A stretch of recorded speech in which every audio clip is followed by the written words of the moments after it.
नमस्कार, मैं डॉक्टर हिमानी भाटिया, राजकीय स्नातकोत्तर महाविद्यालय पारा हिंदी विभाग में कार्यरत हूँ। आज मैं आपको बीए सेकेंड ईयर के सेकंड पेपर में रिपोर्टिंग के बारे में बताने जा रही हूँ। रिपोर्टिंग, सबसे पहले हम ये देखेंगे कि रिपोर्टिंग क्या है। रिपोर्टिंग शब्द अंग्रेजी का है, जिसका हिंदी रूपांतर है समाचारों का एकत्रीकरण। इसे ही समाचार संकलन भी कहा जाता है। पत्रकारिता के क्षेत्र में रिपोर्टिंग का महत्व सबसे अधिक होता है। पत्रकारिता का सारा महल समाचारों के संकलन पर ही खड़ा होता है।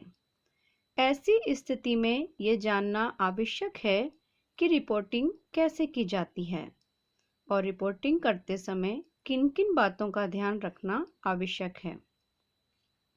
वास्तविकता यह है कि रिपोर्टर को रिपोर्टिंग के लिए न केवल पूरी तरह सजग रहना पड़ता है, अपितु सूक्ष्म दृष्टि का सहारा लेकर यह भी निश्चित करना होता है कि कौन सा समाचार अधिक महत्वपूर्ण है और कौन सा समाचार अधिक महत्वपूर्ण नहीं है।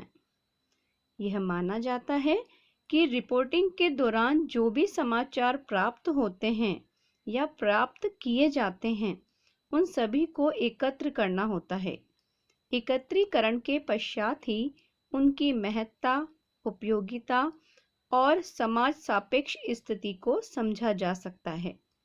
इससे यह भी निष्कर्ष निकलता है कि रिपोर्टिंग सजग चेतना और बुद्धि का काम है। नेक्स्ट पॉइंट हम देखेंगे कि रिपोर्टिंग कि जैसे अभी हमने आपको बताया कि रिपोर्टिंग किसे कहते हैं, तो रिपोर्टिंग का ये है कि जब तक हम सभी चीज़ों को एकत्रित करके और उसका मूल सार निकालते हैं कि सभी रिपोर्टिंग के दौरान जो भी समाचार प्राप्त होते हैं या प्राप्त हम उनको करते हैं या कहीं से हमें मिलते हैं, उन सब का हमें एक ही एकत्रीकरण करना होगा। उनकी महत्ता, उनकी उपयोगिता और समाज सापेक्ष स्थिति को हमें समझना होगा और उन सब के लिए हमें एक तीव्र चेतना बुद्धि रखनी होगी कि सारी चीज़ों का एकत्रीकरण करा जाएगा, तभी हम एक अच्छी रिपोर्टिंग कर सकते हैं। रिपोर्टिंग की आवश्यकता क्यों है? रिपोर्टिंग का पूरा कार्यक्रम समाचार संग्रह पर आधारित होता है। रिपोर्टिंग में इस बात पर ध्यान देना पड़ता है कि कौन से समाचारों में लोगों को आकर्षित करने की क्षमता है। कारण यह है कि किसी भी खबर या घटना को समाचार बनने में कुछ तत्वों से जुड़ना पड़ता है। सच्चे अर्थ में कोई भी घटना तभी समाचार बनती है जबकि वह ताज़ा बनी रहती है। इससे यह सिद्ध होता है कि समय समाचार के लिए अनिवार्य तत्व है। यही अनिवार्यता और समय की पहचान रिपोर्टिंग की आवश्यकता को स्पष्ट करती है। सुबह से शाम तक अनेक घटनाएं घटित होती रहती हैं, किंतु प्रत्येक घटना में समाचार बनने की शक्ति नहीं होती है। जब ऐसा है तो प्रत्येक समाचार अखबार में स्थान पाने का अधिकारी नहीं होता है। रिपोर्टिंग के दौरान रिपोर्टर को इस बात को अच्छी तरह समझता है कि कौन सा समाचार किस सीमा तक अखबार के योग्य है।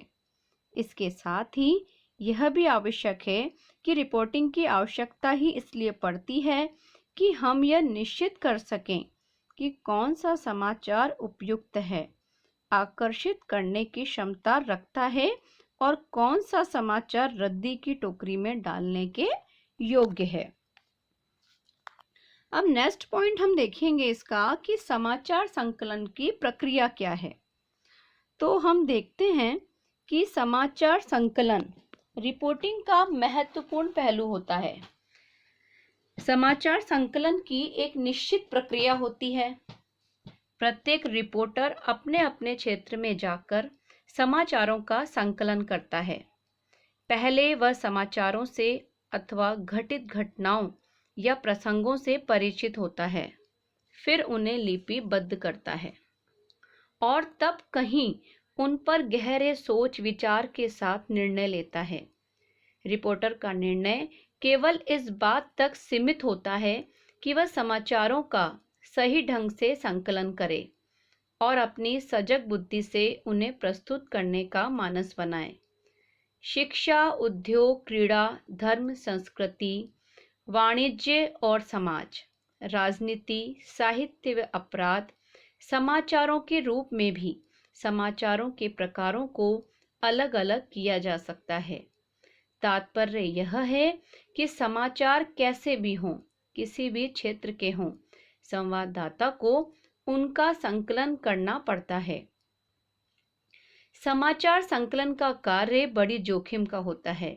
वे सत्य हो, सामयिक हो, भावनाओं को छूने वाला हो और परिणामदर्शी हो। उसका कहने का मतलब ये है कि उस समाचार का कोई ना कोई परिणाम अंत में निकले, तभी उस समाचार का महत्व होता है।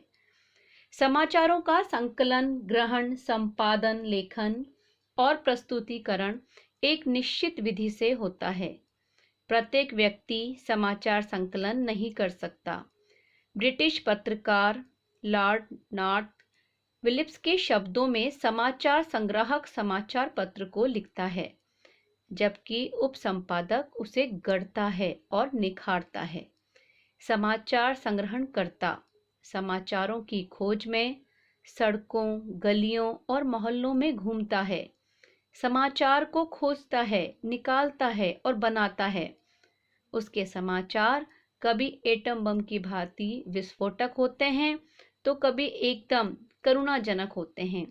कहने का अभिप्राय ये है कि कभी तो उसके समाचार एकदम से ऐसा विषय होता है कि लोगों को एकदम आश्चर्यचकित कर देते हैं, और कभी लोगों को रोने पर उनके आंखों में से आंसू निकल जाएं, उनको इस तरीके से करुणाजनक कर देते हैं।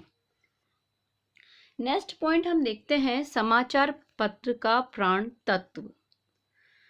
समाचार पत्र का प्राण होता है, उसमें बराबर जीवन तत्व बना रहे, इसका प्रयत्न और दायित्व समाचार संवाददाता पर होता है। इस ऐसे कार्य को सुगमता और सफलता के साथ करने के लिए जरूरी है कि संवाददाता में कुछ विशेष गुण हों, उसमें दायित्व की भावना हो और अपने कार्य के प्रति पूरी निष्ठा और ईमानदारी भी हो।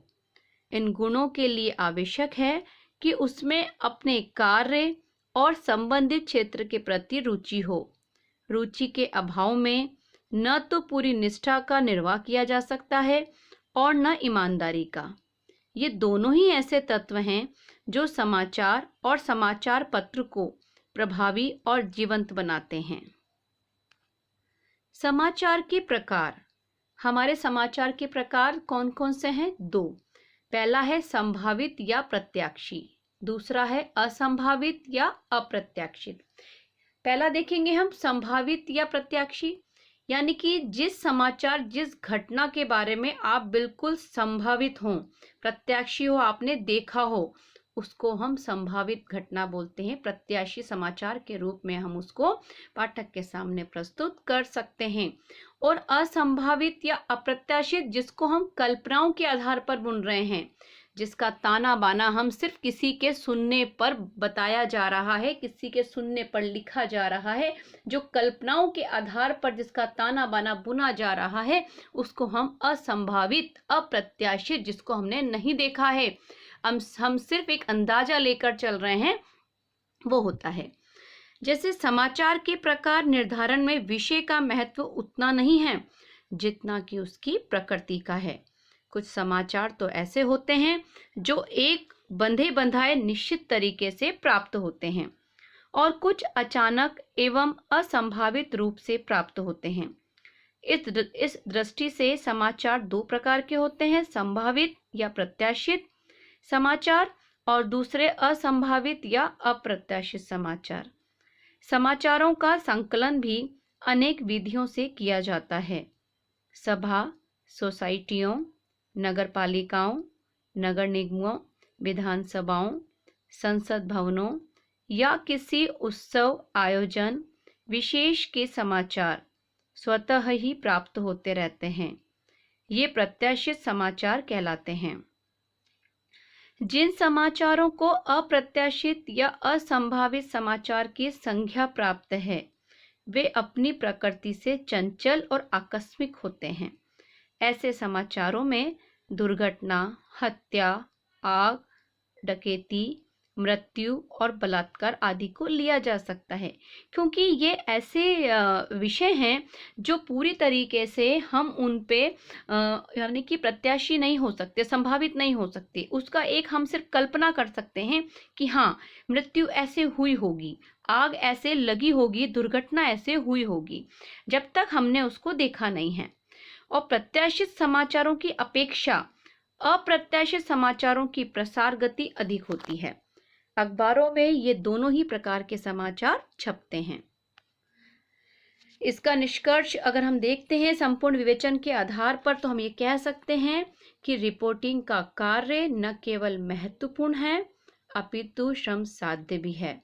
रिपोर्टिंग के दौरान जो समाचार संकलित किए जाते हैं, वे ही समाचार पत्र की शोभा बढ़ाते हैं।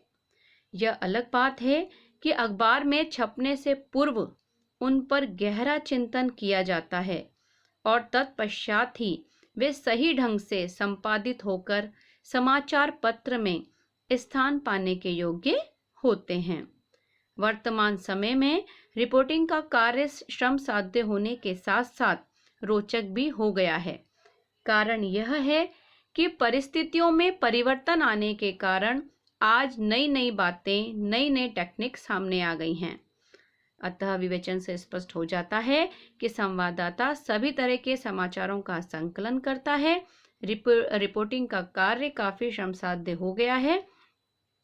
इससे हमारे पाठकों को भी जो भी घटनाएं, विषयों के बारे में पता चलता है, बहुत ही सहज और सुलभ तरीके से प्राप्त हो जाती हैं। धन्यवाद।